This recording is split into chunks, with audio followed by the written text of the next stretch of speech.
Hi friends, मैं हूं आपकी होस्ट एंड दोस्त फरहत भट्ट और आपका बहुत बहुत स्वागत है फरीहा की दुनिया डरना कभी कभी में। तो फ्रेंड्स, इस चैनल पे मैं आपके लिए मनोरंजक, दिलचस्प हॉरर स्टोरीज़ लाती रहूँगी हफ्ते में 2 बार। तो आइए शुरुआत करते हैं हम आज की अपनी सबसे पहली कहानी का। तो ये कहानी है मयंक की। मयंक एक मल्टीनेशनल कंपनी में ब्रांच मैनेजर की जॉब कर रहा था और वो अपने काम का बहुत पक्का था और कभी भी उसका काम जो है पेंडिंग नहीं होता था। तो आज भी उसको एक प्रोजेक्ट फाइल जो है वो कंप्लीट करनी थी, तो उसने ओवर टाइम किया।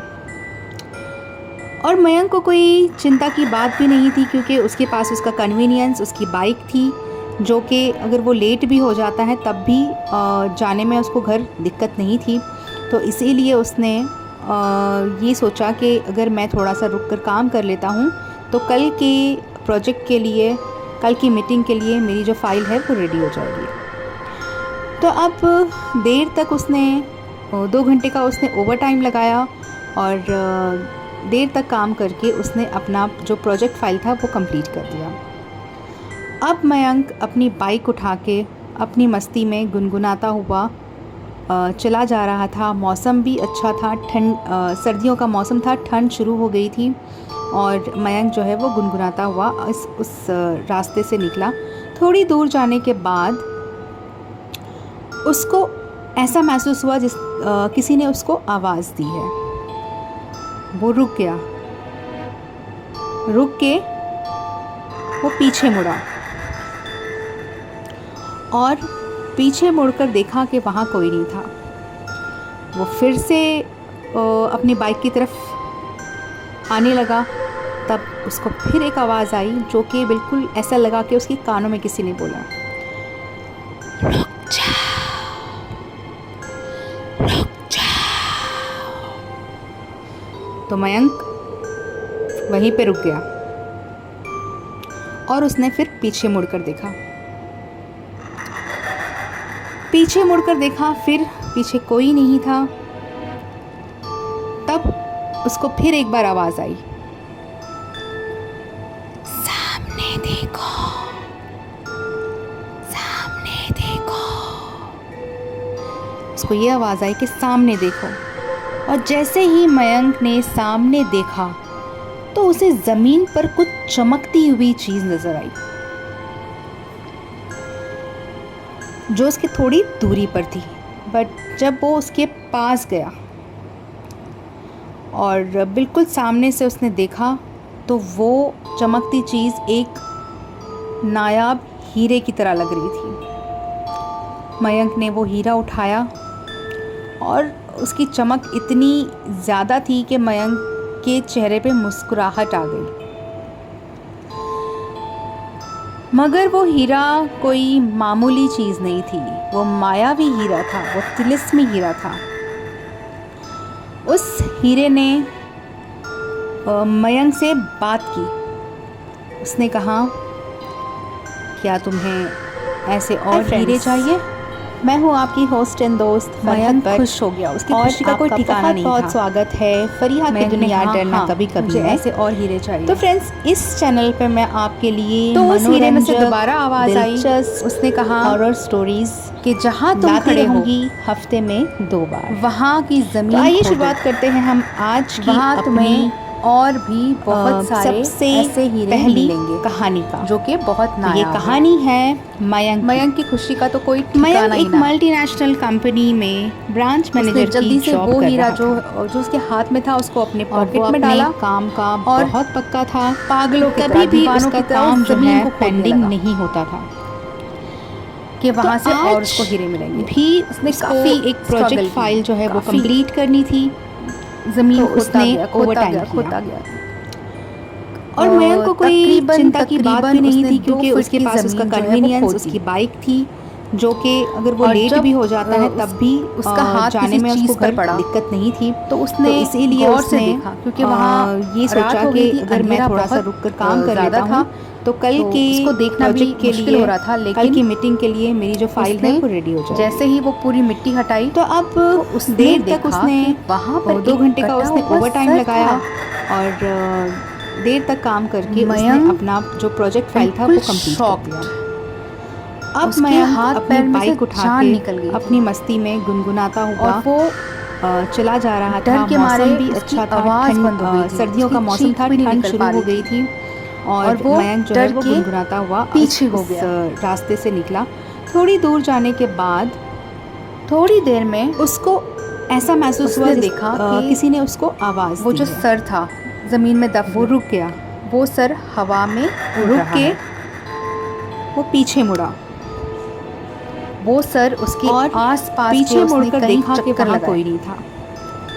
तो वो फिर मयंक से उठ खड़ा हुआ और अपनी बाइक की बिल्कुल तरफ घबराहट के मारे आने लगा। उसकी हालत तब उसको बुरी फिर थी, एक उसके आवाज़ मुंह आई से जो आवाज़ कि नहीं निकल रही बिल्कुल थी। ऐसा लगा कि उसके कान में सर्दियों किसी का ने बोला। मौसम था, लेकिन फिर भी उसके पूरे शरीर से पसीना निकल रहा था, उसके चेहरे से पसीना निकल रहा था। तब तो मयंक उसने वहीं पे रुक गया और उसने फिर उसे पीछे एक मुड़कर आवाज़ देखा। आई। उस कटे हुए सर ने बोला पीछे मुड़कर कि देखा, तुम्हें फिर मुझसे पीछे डरने कोई की नहीं था। कोई ज़रूरत नहीं है, मैं तुम्हें कुछ तब नहीं कहूँगा, उसको मैं फिर तुम्हें एक बार कुछ आवाज़ नहीं आई। करूँगा।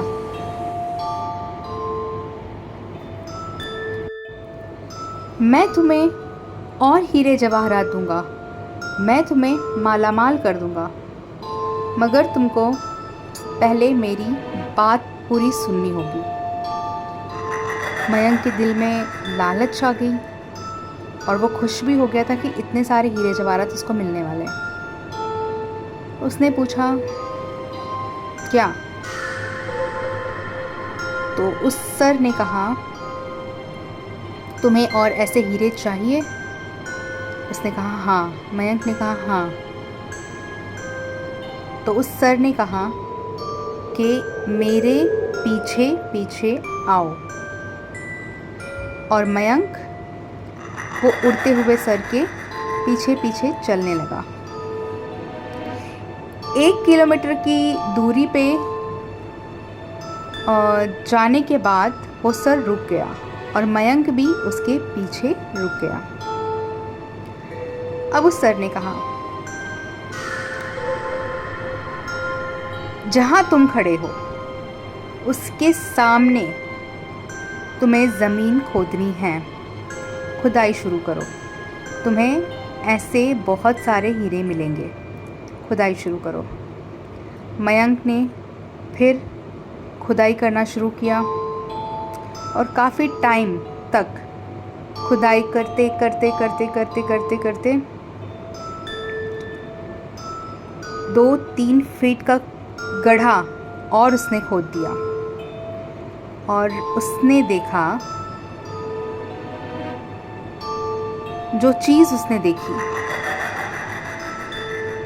वो बिल्कुल सन्न रह गया और उसके हाथ पैर से उसके पैरों तले ज़मीन खिसक गई हो। उसने देखा कि वहाँ पर उस सर का धड़ था। अब आप सोचिए कि बगैर सर का धड़ कैसा लगेगा और बगैर धड़ का सर कैसा लगेगा। तो उसको तो कोई भी देख के जो है वो बिल्कुल हक्का बक्का रह जाएगा। तो यही हाल मयंक का हुआ। मयंक भी बिल्कुल परेशानी में और बहुत ज़्यादा मानो कि बहुत ही कंफ्यूज हो गया था, बहुत डर गया था। उसको कुछ एक्सप्रेस करना नहीं हो रहा था कि वो डर रहा है या क्या हो रहा है उसके साथ में। तब उस सर ने कहा, तुम मेरी बात मानो और मैं तुम्हें माला माल कर दूंगा। तब मयंक बोला कि मुझे अब डर लग रहा है और मैं यहाँ से जाना चाहता हूँ।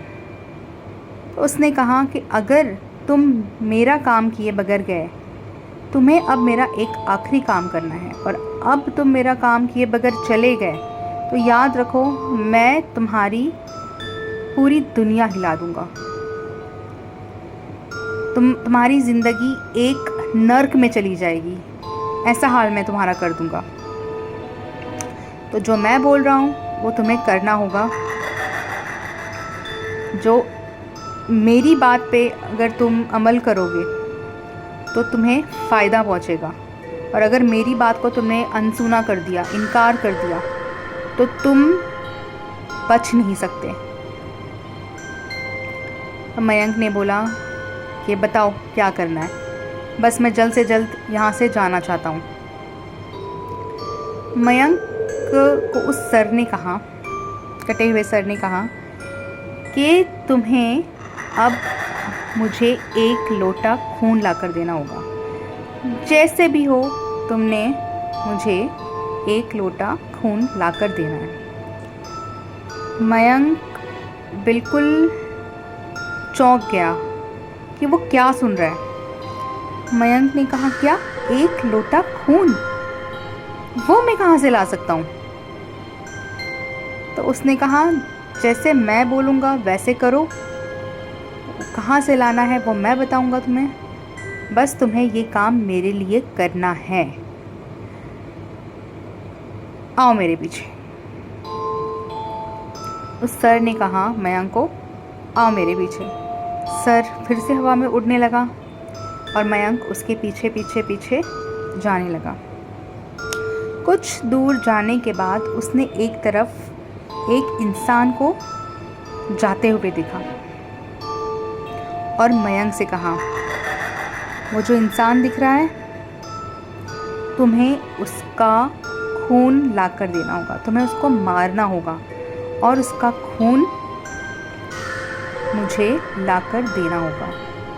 मयंक बिल्कुल हक्का बक्का रह गया और उसने सीधे साफ लफ्ज़ों में मना कर दिया कि नहीं, मैं किसी का खून नहीं कर सकता, वरना मेरी क्या लाइफ रहेगी, मुझे पुलिस पकड़ के ले जाएगी, मुझे जेल हो जाएगी, मेरा घर बर्बाद हो जाएगा, मेरा सारा करियर ख़राब हो जाएगा, मैं ये काम बिल्कुल नहीं करूँगा। वो सर गुस्से में आ गया और उसने अपनी आंखें बड़ी कर दी और अपनी जो शक्ल थी वो बहुत ज़्यादा भयानक करके उसे कहा कि अगर तुमने मेरी बात नहीं मानी तो मैं सिर्फ तुम्हें ही नुकसान नहीं पहुंचाऊंगा, तुम्हारे साथ साथ मैं तुम्हारी पूरी परिवार को मैं ख़त्म कर दूंगा, तुम्हारे पूरे परिवार को मौत दे दूंगा। तुम मेरी बात नहीं सुनोगे तो नुकसान उठाओगे, अगर मेरी बात सुनोगे तो फ़ायदे में रहोगे। मयंक ने सोचा कि मैं अब फंस तो गया हूँ, किसी ना किसी तरह से इससे अगर जान छूटती है तो मैं जान छुड़ा के भागूँ, वरना इस सर ने मेरा पीछा नहीं छोड़ना है। तब उसने कहा ठीक है। तब वो सर कुछ अपनी तंत्र विद्या से एक लोटा और एक खंजर, एक चाकू मयंक की तरफ करता है और बोलता है कि जल्द से जल्द जाओ और मुझे खून ला दो। मयंक उसकी बात का, क्योंकि अब वो फंस गया था तो उसको तो किसी न किसी तरीके से, मुजरिम तो वो बन गया था, विक्टिम तो वो हो ही गया था, लेकिन फिर भी उसको अपनी जान उसको बचानी थी किसी न किसी तरीके से। तो वो लोटा और खंजर लेके उस आदमी की तरफ चल पड़ता है और थोड़ी देर के बाद वो लोटे में खून लेकर उस सर के सामने रखता है कि लो। और वो सर उस खून को देख के बहुत ज़्यादा खुश हो जाता है, कहता है ये हुई ना बात, अब ये दुनिया मेरी, ये नगरी मेरी, ये शहर मेरा। और वो ज़ोर ज़ोर से हंसने लगता है। अब वो मयंक से कहता है कि जल्द से जल्द ये खून मेरे शरीर पे डालो। जो बॉडी उसको मिली थी खोदते टाइम पे, कहता है कि उस बॉडी पे ये खून डालो। मयंक वैसे ही करता है, उस बॉडी पे खून डालता है। जैसे जैसे खून उसकी बॉडी में जाता रहता है वैसे वैसे उसका सर जो है उसकी शरीर के करीब आने लगता है। और जब वो पूरा लोटा खून एक बहा देता है उस शरीर पे, तब वो सर और वो धड़ दोनों जुड़ जाते हैं। जब वो सर और धड़ जुड़ जाते हैं तो एक बहुत ख़तरनाक शैतान की जो है वो तस्वीर उनकी वो बना देते हैं। मतलब एक शैतान की शेप में आ जाता है, वो बिल्कुल भयानक शैतान बन जाता है वो। और वो उठते ही हंसने लगता है, कहता कि अब मैं किसी को नहीं छोड़ूंगा, ये पूरा शहर मरेगा, सब लोग मरेंगे और मैं मारूंगा। और वो मयंक की तरफ इशारा करके कहता है कि तूने बहुत बड़ी गलती की जो तूने मुझे ज़िंदा कर दिया, और सबसे पहले अब मैं तुझे मारूंगा। क्यों? क्योंकि मैं बहुत सदियों से यहाँ पड़ा था और मुझे भूख बहुत ज़्यादा लगी है, तो सबसे पहले मैं तुझे खाऊंगा, उसके बाद इस गांव के लोगों को खाऊंगा, उसके बाद इस शहर के लोगों को खाऊंगा, और इस तरीके से जो है आहिस्ता आहिस्ता सारी दुनिया जो है वो मेरी हो जाएगी। और वो ऐसा कह के मयंक की तरफ झपट्टा मारता है। जब वो मयंक की तरफ झपट्टा मारता है और उसको काटने वाला होता है, जब उसको खाने वाला होता है, तभी उसी वक्त कुछ ऐसा चमत्कार होता है कि उस शैतान का जो सर है वो फिर से कट के गिर जाता है। मयंक को ऐसा लग रहा था जैसे कि वो कोई सपना देख रहा है, उसने इतने करीब से मौत को देखा। लेकिन ये चमत्कार हुआ कैसे? और वो अपना सर उठाकर देखता है तो उसके सामने एक अघोरी बाबा खड़े होते हैं जिनके हाथ में तलवार होती है, और वो खुशी से एक अच्छी सी मुस्कुराहट उनकी तरफ देता है, उनके पैरों में गिरता है और रोता है कि बाबा आपने मुझे बचा लिया, बाबा आपने मुझे बचा लिया, आपका बहुत बहुत धन्यवाद। वो अब उनके पैरों में गिर के जो है उनसे धन्यवाद धन्यवाद कहता रहता है। फिर मयंक उस अघोरी बाबा को पूछता है कि ये चमत्कार हुआ कैसे, आप मेरी मदद के लिए कैसे पहुँचे? तो वो अघोरी कहता है कि जहाँ पर तुमने उस आदमी का कत्ल किया था, उसको मारा था, मैं वही साधना कर रहा था। तुमने मुझे नहीं देखा, लेकिन मैंने तुम्हें देख लिया। लेकिन जब तुमने उसका खून लोटे में रखा, तब मुझे ये एहसास हो गया, ये मुझे लगा कि कुछ तो बहुत गलत होने वाला है, और मैं उसी टाइम तुम्हारे पीछे पीछे जो है वो यहाँ तक आ पहुँचा। तब मयंक जो है वो बहुत ज़्यादा खुशी में था, और एक तरीके से उसको शौक भी लगा हुआ था कि उसके साथ क्या हुआ। उसने एक अच्छा खासा जॉब करने वाला एक सिंपल सा बंदा, उसने किसी का कत्ल कर दिया। उसके सामने एक शैतान जिसने उसको मारने की तक कोशिश की, उसने अपनी मौत को इतने करीब से देखा। वो बहुत ज़्यादा सख्ती में था, बहुत ज़्यादा शौक में था। और आज भी जब उस समय को वो याद करता है, उस घटना को वो याद करता है, तो बहुत ही ज़्यादा परेशान हो जाता है। तो ये थी मयंक की कहानी। आपको ये कहानी कैसी लगी, प्लीज़ एक कमेंट करके ज़रूर बताना। तो मिलती हूँ आपको नेक्स्ट स्टोरी के साथ। Till then, bye bye.